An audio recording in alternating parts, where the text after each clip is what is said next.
The following is an excerpt from the Bionic Mermaid versus the Sea Demons by Hildy Silverman. A seven-headed sea demon the size of a mid-rise skyscraper rose off Okinawa mere hours later, sending a wall of water crashing over the peninsula's coast. The tsunami warning siren had sounded, but the short timing hadn't allowed for a full evacuation, so most of Okinawa's citizens fled to designated local shelters. Unfortunately, judging by the panic Thessa observed in the streets, not everyone would reach safety before the demon came ashore. The UNOSC delegation was woefully short of field personnel, having come unprepared for more than boardroom negotiations. She and Martinez did their best with who they had, establishing a perimeter in partnership with local law enforcers based on where they expected the demon to surface. When the beast rose from the shallows, bellowing from all seven throats, they opened fire. Two heads snaked down and rose with four screaming Okinawan officers in their jaws. A moment later, blood sprayed, and the screaming ceased. The demon continued wading north along the peninsula's coast. Martinez clapped a hand against his forehead. "What are we supposed to do against this thing?" "Focus, Agent." Thessa squeezed his shoulder briefly. "What is its trajectory?" He consulted his tablet. "Motobu, a click north of us." "Then we follow and keep it from advancing further on shore." She relayed orders to the joint response teams to fall back. Their weapons were ineffective, so there was no point wasting ammo or sacrificing more lives. All they could do was follow and observe. When the demon reached Motobu, it stopped in front of a reddish-hued building near the coastline. One head reared back and spat something black onto the roof, which began to bubble and dissolve. "What is that place?" Thessa asked. "The Oceanic Culture Institute." Martinez shook his head. "What could a sea monster want from a museum?"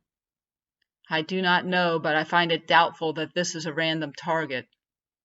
The creature plunged more heads into the now gaping hole in the roof. "It seems to be searching for something within." She twisted her hair around her forefinger. "Which confirms that it is not acting of its own accord." "Why is that?"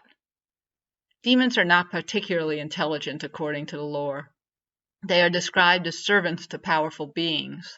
The sea demon spat a second bellyful of caustic substance onto the roof. "If it were uncontrolled, it would simply rampage." "So we should just sit back and let it get whatever for whoever, and it'll leave?" Martinez sounded hopeful. She shook her head.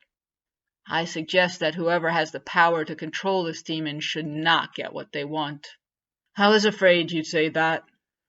Two free heads bellowed in what sounded disconcertingly like triumph. The demon withdrew its other five heads, which dragged something about half its size from the ruined building. "Is that a whale?" Martinez blinked. "Why would it leave an ocean full of whales if it just wanted dinner?"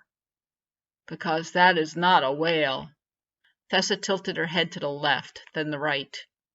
"It appears to be an enormous leg, covered in scales?" With the limb clamped firmly between multiple jaws, the demon turned and retreated toward the open ocean. A voice in Thessa's comlink asked, "Team leader, do we pursue?" Ideally, she knew that they should stop the demon from delivering the huge leg to whoever commanded it, but that wasn't feasible given their limited firepower. "Negative. Refocus efforts on crowd control and mobilizing emergency services." Martinez looked relieved. "So, what now?" "We assess the damage, report back, and figure out who sent the demon and what they might want with that leg." She surveyed the wreckage of the Oceanic Institute and scowled. Clearly the mayor were in error thinking the trawler stole a whale from the sea. The crew must have discovered the leg and brought it to the Institute, which in turn failed to properly notify the mayor authorities. Martinez wagged his index finger. "No wonder Yamato was so reluctant to discuss the incident. Probably didn't want the mayor to claim the find as theirs." "I wonder if it is. A massive human-like leg but covered in scales? We need answers, which means—" Her heart sank. "Curse it to Hades!" She pivoted and began jogging back to the conference center. She had a lot to accomplish quickly, including arranging an emergency flight to UNOSC headquarters. Martinez caught up to her, panting. What's wrong? I mean, besides the obvious. I must return home to consult with someone. She hesitated. My childhood home. Oh. He knew her well enough to understand the implication. I know that won't be easy, but given the circumstances, surely they'll be willing to talk to you, even though you're, not their favorite person? That is a kind way to say I am dead to them. She sighed. Regardless, it must be done. One demon has wreaked havoc already, and others may follow. Who are you going to see? In the sea. His full lips quirked into a grin. She rolled her eyes at his attempted humor. An expert in ancient mare history and legend. My mother.